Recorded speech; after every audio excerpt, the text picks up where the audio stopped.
Salut à tous, Sébastien pour The Technotest. Aujourd'hui un test, certes un peu en retard, sur Mac OS X Mountain Lion. Je l'avais acheté 2 jours à sa sortie, mais j'étais parti en vacances, donc pas de test. Mais je me rattrape aujourd'hui en faisant le test. Donc, nous allons commencer par parler des changements mineurs de l'interface. Commençons par le dock. Le dock, ici, présent, a légèrement changé au niveau du design, comme vous pouvez le voir ici, notamment aussi des boutons qui signifiaient que l'application était ouverte.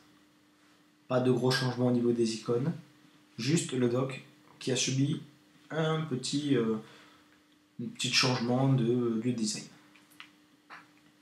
Second changement, ici les icônes ne sont plus étendues sur tout l'écran comme avant, c'est-à-dire qu'ils arrivaient jusque là, mais sont maintenant sont maintenant plus regroupés. Ils ne sont pas pour autant alignés sur le dock, mais sont juste plus regroupés. Elles restent plutôt centrées sur l'écran. On y retrouve maintenant la fonction de recherche, par exemple pour trouver un logiciel plus rapidement. Parlons maintenant des logiciels qui ont été rajoutés à Mac OS X Mountain Lion. Première apparition que l'on peut remarquer après installation donc, de Mountain Lion, ce sont l'apparition de 2 icônes dans le dock, l'icône rappel et l'icône note. L'icône note, comme son nom l'indique, permet de créer des notes et ensuite de les synchroniser, de les partager ou de les supprimer. La fonction rappel donc permet, comme son nom l'indique, de créer des rappels. Par exemple, aller chercher le pain.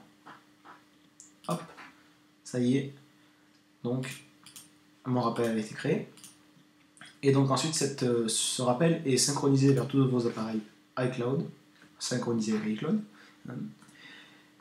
Et donc, ce rappel après fait effet lorsque vous avez paramétré l'heure, etc. Allons maintenant dans les changements. Non, j'avais oublié. Excusez-moi. 2 fonctions importantes, bien sûr. La fonction message, qui a aussi une nouvelle apparition, permettant de communiquer sous forme de SMS gratuit vers des terminaux Apple, iPod, iPhone, iPad et Mac. Maintenant, grâce à Mountain Lion. Donc, vous pouvez par exemple commencer une discussion avec votre ami sur votre Mac et la continuer en partant au boulot, au lycée, etc. sur votre iPod, iPhone, iPad. Ou à l'inverse, la commencer par exemple sur votre iPhone en revenant du lycée et la continuer sur le Mac en arrivant.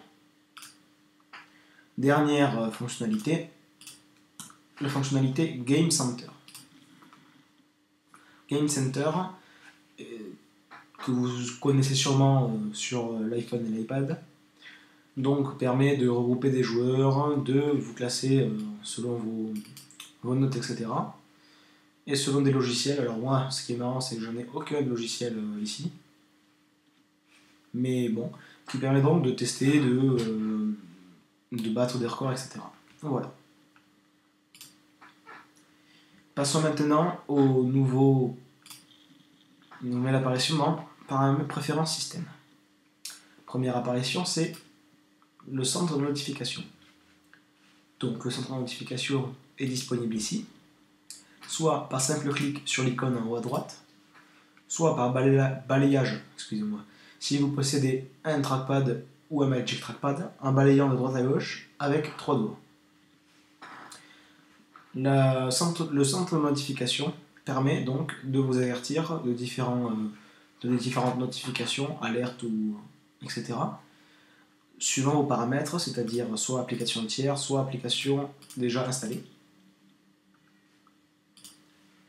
Deuxième apparition, dans le centre sécurité et confidentialité, l'apparition donc des nouveaux paramètres de Gatekeeper qui permet de choisir quelle application nous allons pouvoir télécharger et que le Mac sera autorisé à installer. Donc Mac App Store avec les développeurs identifiés quand vous téléchargez sur internet ou de n'importe où. Vous m'avez compris suivant ce que vous faites. La troisième apparition, c'est la fonction dictée vocale qui elle est une fonction intéressante Alors comme vous pouvez le voir ici, elle capte le son de mon micro. Comme l'avait promis Apple, pas de paramétrage nécessaire. Dès sa première utilisation, l'application est disponible. Pour l'activer, tout simplement, il suffit d'appuyer 2 fois sur la touche Fonction et de dicter son texte. Par exemple, imprimante et scanner.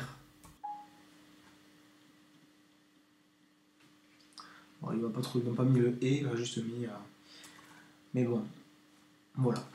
Ça marche assez bien malgré que je trouve que bon, il y a mieux.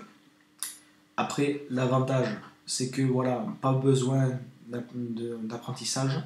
Gros désavantage, c'est que contrairement à la reconnaissance vocale Microsoft et à celle de Nuance, elle n'est pas stockée donc, sur votre ordinateur, ce qui signifie que c'est comme Siri, c'est sur un serveur, donc sans internet, pas de dictée vocale.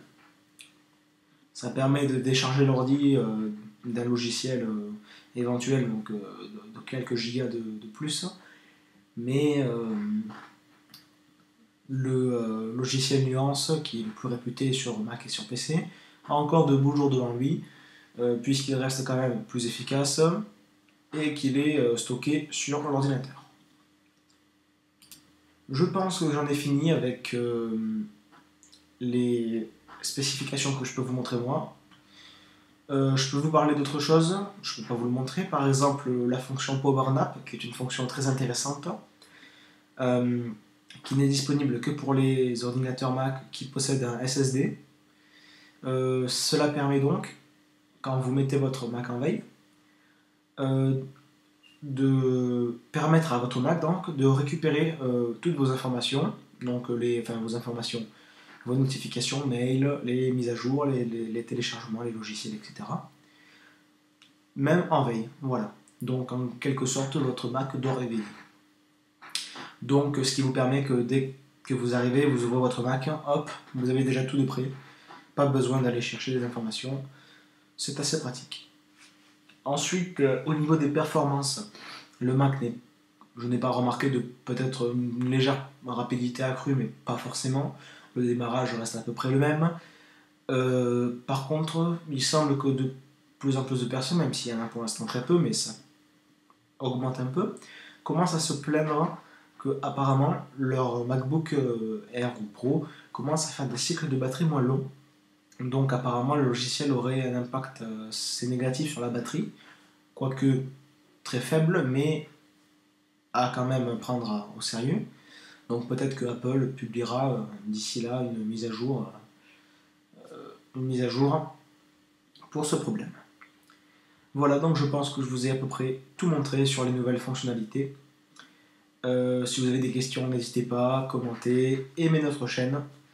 Et je vous retrouve très bientôt pour de nouveaux tests et de nouvelles vidéos. Allez, ciao!